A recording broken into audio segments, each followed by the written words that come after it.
낙심한 자가 비록 전능자를 경외하기를 저버릴지라도 그의 친구로부터 동정을 받느니라.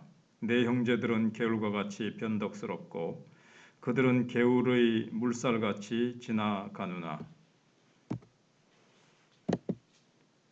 얼음이 녹으면 물이 검어지며 눈이 그 속에 감추어질지라도 따뜻하면 마르고 더우면 그 자리에서 아주 없어지나니 대상들은 그들의 길을 벗어나서 삭막한 들에 들어가 멸망하느니라.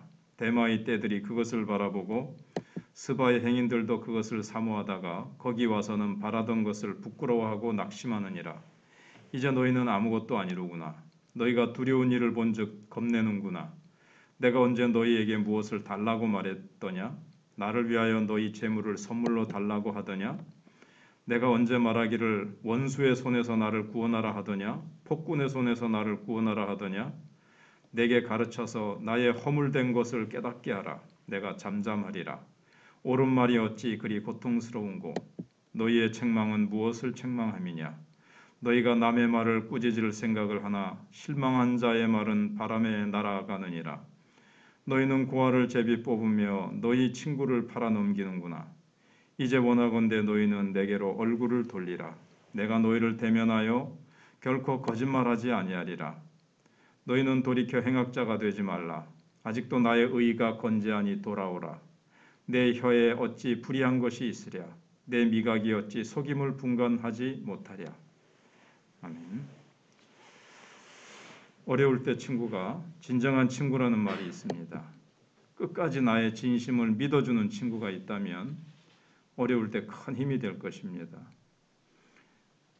고난당한 욥을 찾아온 세 친구가 7일 동안 처음에는 욥에게 그런 존재였습니다. 세상이 무너질 것 같고 아무도 욥의 곁에 없을 때 친구들이 그 자리를 채워주었습니다. 7일 동안 침묵하면서 옆에 있어주기만 한 것 자체가 참 좋았는데, 그렇지만 친구들의 입이 열리자 그들은 욥을 가장 고통스럽게 하는 자들이 되었습니다. 차라리 떠나주기를 더 바랐을 것입니다. 침묵으로 욥 안에서 이 문제가 해결되기를 기다려줄 수는 없었을까요? 그냥 정말 욥에게 이렇게 저렇게 막 판단하고 비판하고 정죄하고 하지 말고 잠잠히 욥이 하나님 앞에서 해결해 나갈 수 있도록 그냥 침묵으로 기다려줬으면 좋았을 것입니다. 그래서 욥은 하나님만큼이나 친구들이 원망스러웠을 것입니다. 그래서 욥이 친구들을 지금 개울물에 비유를 하고 있습니다. 근데 이 개울물은 어떤 개울물이냐면 항상 흐르는 개울물이 아니라 그 이스라엘 지역에 있는 잠깐 흐르다가 또 싹 말라버렸다가 눈이 오거나 뭐 비가 왔을 때는 왕창 흘렀다가 또 금방 이 물이 좀 오래 가겠다 싶었는데 그 물이 있는가 싶었다 금방 말라버리는 그런 시내를 말합니다. 눈이 녹아 흐를 때와 더운 여름철에 말랐을 때가 전혀 다른 모습이라는 거예요. 눈이 와가지고 흐를 때는 제법 많이 흐릅니다. 근데 여름철에 또 가물 때는 전혀 그냥 물이 하나도 없다는 거죠. 지금 이 이야기를 욥이 하는 거는 너희들이 이 시내를 닮았구나. 너무 쉽사리 변하는 개울처럼 너희들도 위로했다가 격려했다가 그게 아주 독설과 저주로 또 가득했다가 그게 너무 다르구나. 그래서 그들에게 기대할 어떤 동정이 전혀 남아있지 않다는 거예요. 하나님의 자비, 헤세드가 그들에게는 전혀 없이 메말라 있다는 거죠. 정죄하고 판단하고 그냥 찌르기만 한다는 것을 얘기하고 있습니다. 고통을 함께 나누고 위로해 줄 것이라고 기대한 친구들이 기대를 지금 저버리게 한 겁니다. 아무도 그럴 줄 몰랐습니다. 그래서 여기 대마의 떼들이 나오죠. 여행 전문가인 대상들이 또 스바의 상인들이 이 기만적인 이 원문으로는 와디인데 이 깨울물 앞에서는 당한다는 거예요. 정말 그 광야를 여행하다가 이 개울물이 그래도 있을 거라고 딱 기대를 하고 갔는데 싹 말라 있는 거죠. 전에 지나갈 때는 좀 있었어서 이번에도 있겠지 하고 가보면 지금은 있나 하고 가보면 완전히 말라 있고, 그래서 완전히 거기서 물이 없어서 이들이 큰 고통을 당하듯이 욥의 친구들이 그만큼 7일 동안은 위로해 주는 것 같이 했다가 입을 열자 다시 말라버린 개울물처럼 그렇게 싹 돌아가더라는 겁니다. 그래서 욥은 친구들에게 뭐라고 하냐면은 결국 너희들이 아무것도 아니로구나 이렇게 탄식합니다. 이제 너희들은 아무것도 아니로구나. 너희가 두려운 일을 본즉 겁내는구나. 욥이 당한 고난이 죄로부터 왔으니까 욥과 함께 있으면 우리도 같이 어떤 하나님이 내리시는 그 벌에 같이 이렇게 불똥이 튕겨가지고 후환이 있을까 이제 두려워하면서 욥을 하기까지 한다는 거예요.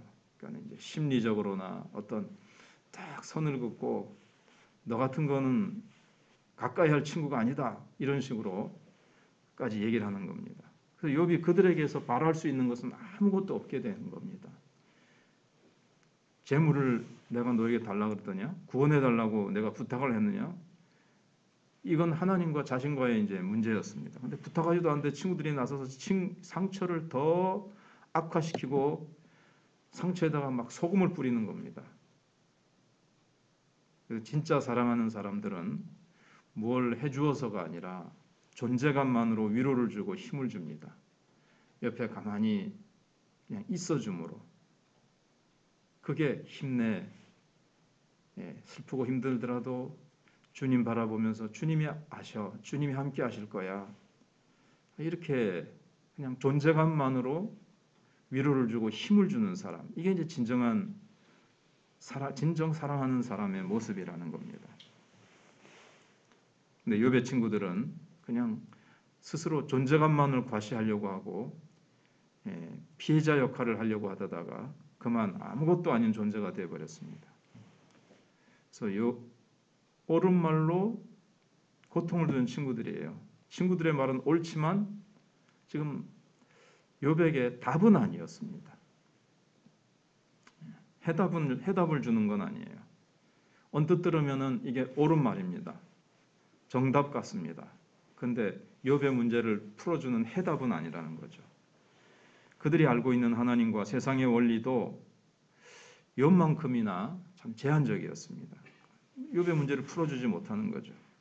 자신들의 지식과 경험 안에서만 만들어진 이 원리를 가지고 막 욥을 재단하고 자르고 평가하고 막 그러는 겁니다.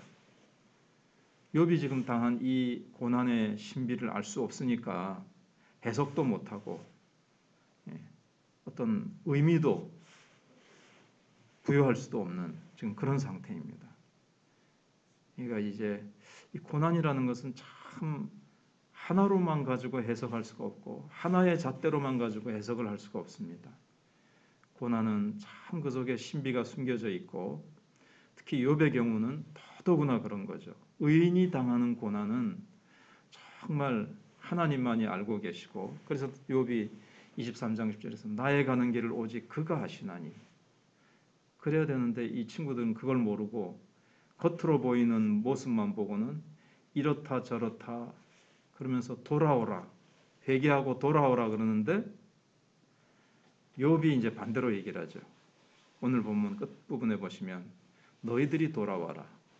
그 잘못된 평가, 잘못된 너희들의 그 자세를 버리고 오히려 너희들이 생각을 바꿔서 나의 진심을 알아주려고 하는 그런 마음으로 돌아오라. 그래서 돌아서야 할 사람은 욥이 아니라 친구들이었습니다. 그래서 어려움을 당한 자들에게 우리는 어떤 친구들인가를 생각해 봐야 됩니다. 부족하고 연약한 친구들에게, 다른 성도들에게 나는 겉모습만 보고 정죄하고 비판하고 찌르는 자인가? 아니면 왜 그들이 그렇게 어려움과 고통과 연약과 부족 속에 있는지를 깊이 알고